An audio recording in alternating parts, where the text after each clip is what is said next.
Oh, the whole Rachel Reeves thing is really pulling my chain, like proper pulling my chain. You'll get your ears wet, careful.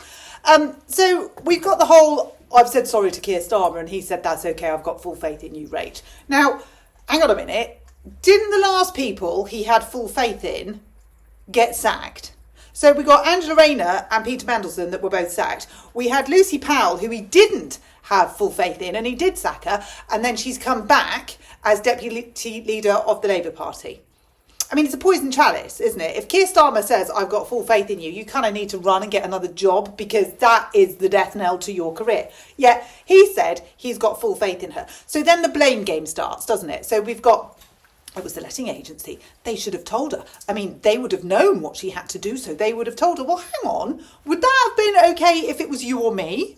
Or would we have been hauled up in front of something, asked to pay a massive fine and probably had any licence revoked from us? Do we think that the local council would have been quite as forgiving for us? Probably not. And then it brings you on to the whole, look how much money she's earning from this. So she's getting reports say between £3,000 and £3,200 a month for this house, which honestly, having seen some of the pictures, I think she's punching above her weight a bit, but there you go, whatever floats your boat. So she's getting that a month. Now she's living rent-free at number 11, which, you know, you couldn't pay me to live there, but she's living rent-free there. And as I've said before, I hope it's a short-term let. So she's got this lovely little income coming in on all the other lovely little incomes that she's got, and her and her husband. I mean, she isn't called the millionaire landlord chancellor for nothing.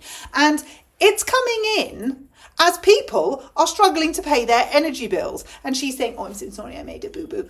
You're the Chancellor of the Exchequer.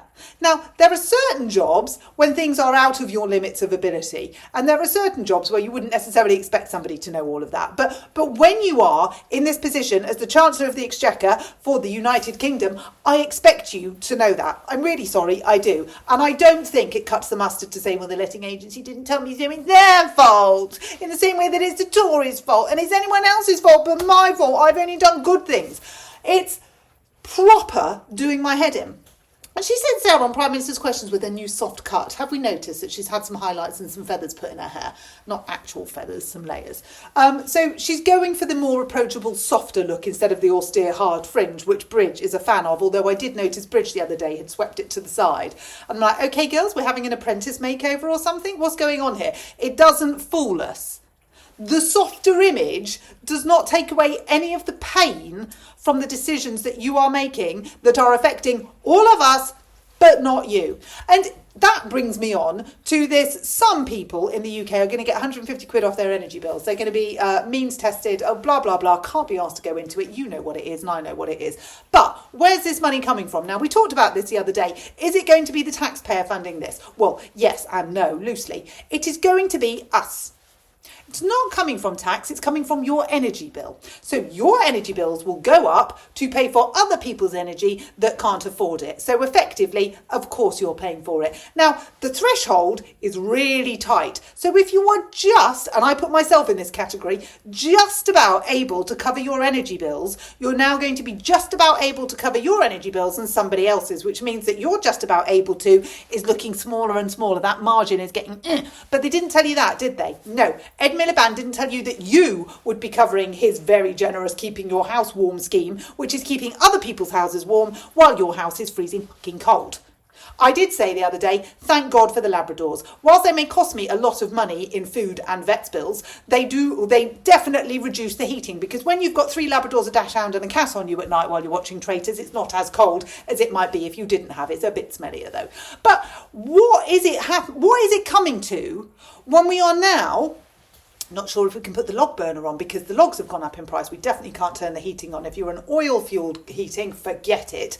Gas central heating, electric, we can't do anything. The pumps, I mean, the furore, you Google heat source pumps, ground source pumps, reviews. Have a little look at that. They're not pretty. And then, of course, we've got the solar and the energy, but we're dimming the sun. I mean, obviously, that's total Ed Miliband logic, isn't it? And all the while, Rachel Reeves is cashing in £3,200 a month rent because she's allowed to, because she's the millionaire chancellor and she's living rent-free at our expense. So she's not worrying about whether she has to flick the heating on or off in number 11, is she? No, only you and me. So Rach is sitting there with a new soft haircut going, oh, how am I going to get out of this one? Funnily enough, everyone's saying resign. Now, honestly, bit spurious, totally honest, really, well, yes, we want her to resign because we want her to resign. And this is quite a nice little hook that we can put this one on. This is one that we can go, do you know what, Rach, you're off now. You have cooked your goose, be gone. But what do you think she'd be doing if it was the Conservative Party or if it was Reform? Would she be sitting there going, oh, it was just a mistake, it's all right, don't worry, we can forgive you that one? No, she'd be saying, resign. She'd be demanding it. In fact, she did demand it. So if I take you back, God, I have so many bits of paper everywhere and none of them are ever where I want them to be. Well, particularly this one. But anyway, she wrote a tweet, Keir Starmer wrote a tweet, and it was all about Boris Johnson and Rishi Sunak. One rule for them, one rule for us, resign. They demanded their resignation on a regular basis, actually. It wasn't anything that we weren't expecting. On a regular basis, they demanded their resignation. But here with Rach, he's got full faith in her and she made a boo-boo. No. And as for him, he has gone further and further and further down the scripted line. He is now at the point where he is a robot. So in Prime Minister's questions, I mean, it should just be Prime Minister's statements. Prime Minister's statements that have absolutely no bearing on the question. Kemi Badenoch is getting very good at it now. She is getting really good at it. And he is getting more and more bland. I mean, he is Mr. Bland, isn't he? He's more Magnolia than my Magnolia.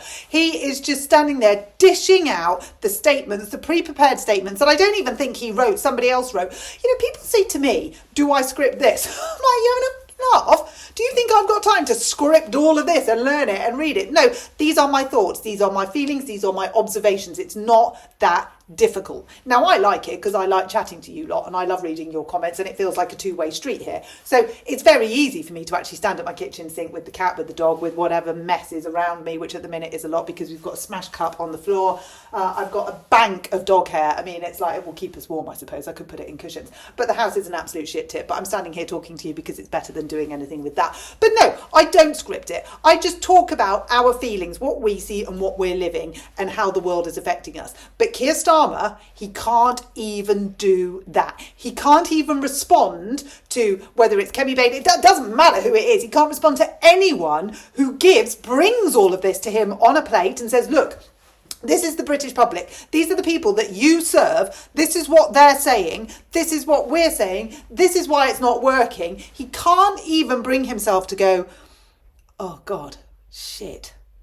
Right, I'll do something about that. Like if you're cooking dinner and you realise that you've forgotten one of the key ingredients. I mean, I've done it so often. The kids will always tell you about the time that we were having roast chicken and I forgot to put the chicken in the oven. It wasn't that funny, but they think it was hilarious. I came charging downstairs from having a shower with my towel around me going, oh, I forgot the chicken. Put the chicken in. But you know what I mean? You don't go, oh, you forgot to tell me to put the chicken in.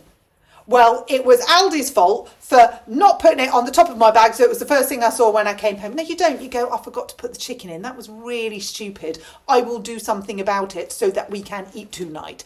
But there is no humility in this Labour government whatsoever. It was always somebody else's fault, and they don't listen. So Kemi Badenoch offered to work cross-party with Keir Starmer. She's like, we want to help you bring welfare down. We want to work with you. We want to have an alliance. We want to join forces. It's a bit like a ceasefire. We will put the white flag up and say, on welfare, we're not going to challenge you. We're not going to be Tories versus Labour. We're going to work with you for the people in this country. She offered to work with him and he effectively gave her and walked out. And do you know why? Because he will know that she makes sense. On this one, she makes sense. Now, she might not make sense on everything else, and we might not agree with everything else she says, but on this one, I think you'd go a long way to find someone in the country that doesn't agree with what she's saying on this. And I say that because the other parties are saying it as well. It's kind of like a unanimous thing. It's not just Kemi. It is Reform. It is the Greens. It is the Lib Dems. They're all talking about it, apart from Labour. So she said, I will work with you, and he won't take it because that would be admitting he's wrong. And he can't do that. He has to deflect and defend and push back. Because for Keir Starmer's own self-image, he cannot accept that he was wrong and that he made a boo-boo like Rachel Reeves. I mean, his boo-boos are quite big. I mean, they're massive, aren't they? They're like country-sized massive. But he will not even work with her for our sakes. Us, you, me, the great British public. He's not prepared to put us before his own vanity. and yet he's our Prime Minister and he wants us to believe that he has our best interests at heart whilst blatantly not having our best interests at heart. And Ed Miliband is dimming the sun in one hand and chucking solar panels on anything that lives, breathes, eats, could produce food, or is just like there. Quick, put a solar panel on it. I mean, honest to God, don't cut yourself. It won't be a plaster. It'll be a solar plaster. And we think that this madness, this insanity in the UK is going to promote growth, industry, boost the economy. I mean, and there end the words. There are none.